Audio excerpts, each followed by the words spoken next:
ఏది అయినా ట్రై చెయ్యి ఆచి chicken masala. Vijayawada MP seat కైవసం చేసుకోవడమే లక్ష్యంగా వైసీపీ వ్యూహాలు సిద్ధం చేస్తుందట. వైసీపీ పుట్టిన తర్వాత జరిగిన 3 ఎన్నికల్లోనూ ఆ పార్టీకి కీలకమైన విజయవాడ లోక్సభ స్థానం అందని ద్రాక్షగానే మారింది. 2014 నుంచి ఆర్థికంగా స్థితిమంతులైన కమ్మ వర్గానికి వైసీపీ ఎంపీ టికెట్ కేటాయిస్తున్నప్పటికీ ఫలితం మాత్రం దక్కలేదు. అదే కమ్మ సామాజిక వర్గానికి చెందిన టీడీపీ నేతలు వైసీపీకి షాక్ ఇస్తూనే ఉన్నారు. దాంతో జగన్ ఈసారి కుల సమీకరణలకు సంబంధించి సందిగ్ధంలో ఉన్నారట. బలహీన వర్గాల అభ్యర్థిని ఈసారి బరిలోకి దింపే ఆలోచన చేస్తున్నట్లు తెలుస్తుంది. ముందుగానే అభ్యర్థిని ప్రకటించి గ్రౌండ్ వర్క్ మొదలు పెడితే విజయం తథ్యమని వైసీపీ అధ్యక్షుడు భావిస్తున్నారంట.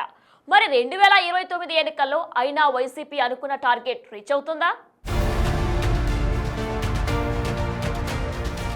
ఏపీ రాజకీయ రాజధానిగా వెలుగొందుతోన్న విజయవాడ ఎంపీ స్థానం ఎలాగైనా కైవసం చేసుకోవాలని వైసీపీ పట్టుదలతో ఉంది. ఆ పార్టీ ఆవిర్భావం నుంచి కనీసం ఒక్కసారి కూడా ఈ సీట్ గెలుచుకోలేకపోవడంతో 2029 ఎన్నికల్లో ఎలాగైనా విజయం సాధించాలని లక్ష్యంగా నిర్దేశించుకుందట. ముఖ్యంగా కుల సమీకరణలతో ఓట్లు కోల్పోవాల్సి వస్తోందని భావిస్తూ గేమ్ చేంజర్ పాలసీని అనుసరించాలని చూస్తోంది. కమ్మ సామాజిక వర్గం అభ్యర్థులను బరిలోకి దింపితే ఆ వర్గీయుల బలం పుష్కలంగా ఉన్న టీడీపీని ఎదుర్కోలేమని, మరో సామాజిక వర్గానికి ప్రాధాన్యమివ్వాలని భావిస్తున్నట్టు తెలుస్తోంది.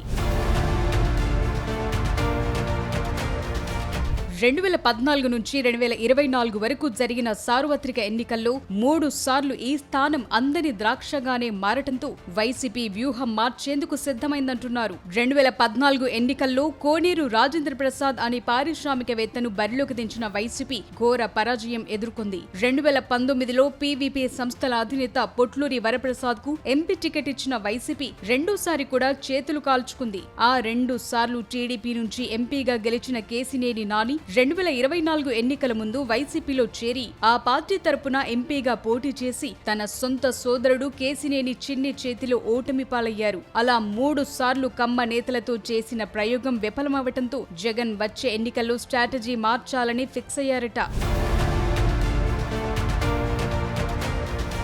విజయవాడ ఎంపీ సీట్ను జగన్ ప్రతిష్టాత్మకంగా తీసుకుని వచ్చే ఎన్నికల నాటికి పరిస్థితిని పూర్తిగా తమకు అనుకూలంగా మార్చుకునే ఆలోచన చేస్తున్నారట. విజయవాడ ఎంపీ స్థానానికి ఓ ప్రత్యేకత ఉంది. ముఖ్యంగా ఈ ఎంపీ నియోజకవర్గంలో ఓటింగ్ పరంగా కమ్మ కులస్తులు గణనీయంగా ఉండడంతో సాధారణంగా అన్ని పార్టీలు ఈ స్థానంలో సామాజిక వర్గ అభ్యర్థికి అవకాశమిస్తాయి. వైసీపీ, టీడీపీలు అదే సామాజిక వర్గానికి చెందిన వ్యక్తిని పోటీకి నిలబెట్టడంతో వైసీపీకి ప్రతిసారి భంగపాటు తప్పలేదు. కమ్మ వర్గీయులు టీడీపీకే స్టిక్ ఆన్ అవుతుండటంతో వైసీపీ వ్యూహాలు విఫలమవుతూనే వచ్చాయి.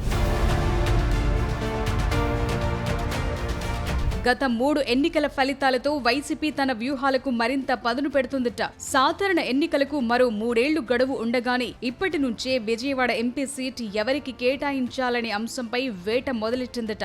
గత ఎన్నికల్లో వైసీపీ నుంచి పోటీ చేసి ఓడిపోయిన కేసినేని నాని రాజకీయ సన్యాసం ప్రకటించడంతో కొత్త సమీకరణలతో వైసీపీ క్యాండిడేట్ కోసం అన్వేషిస్తోందట. వైసీపీ గత 2 ఎన్నికల్లోనూ ఎంపీ అభ్యర్థి పేరును ఆఖరు నిమిషంలో ప్రకటించడంతోనే ప్రతికూల ఫలితాలొచ్చాయని వారికి వారే విశ్లేషించుకుంటున్నారు. ఓటమికి అది ప్రధాన కారణమని తమ సర్వేలు కూడా వెల్లడించాయని వైసీపీ నేతలంటున్నారు. దాంతో వచ్చే ఎన్నికలకు ముందుగా విజయవాడ ఎంపీ స్థానం నుంచి అభ్యర్థి ఎంపిక ప్రారంభించాలనే ఆలోచనలు వైసీపీ అధిష్టానముందట. 3 సార్లు అపజయాలతో సరిపెట్టుకోవాల్సిన వైసీపీ ఎలాగైనా 2029 ఎన్నికల్లో విజయవాడ ఎంపీ స్థానాన్ని దక్కించుకోవాలన్న కసితో ఉందంటున్నారు. అందుకు 3 ఏళ్ల ముందు నుంచే ప్రణాళికలను సిద్ధం చేస్తూ సరైన అభ్యర్థి కోసం వెతుకులాట ప్రారంభించింది. అభ్యర్థి ఎంపికలో జాప్యం లేకుండా ముందుగానే ప్రకటిస్తే తప్పక విజయం సాధిస్తామని విశ్లేషకులు చెప్తుండటంతో ఆ దిశగా వైసీపీ అడుగులు వేస్తోంది.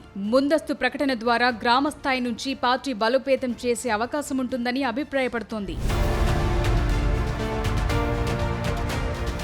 కమ్మ వర్గం వైసీపీకి ఓటు వేసేందుకు అంత ఆసక్తి కనబరచడం లేదని గ్రహించిన అధిష్టానం ఈసారి ఆ వర్గీయుల తరువాత అధికంగా ఉన్న సామాజిక వర్గంపై దృష్టి సారించిందట.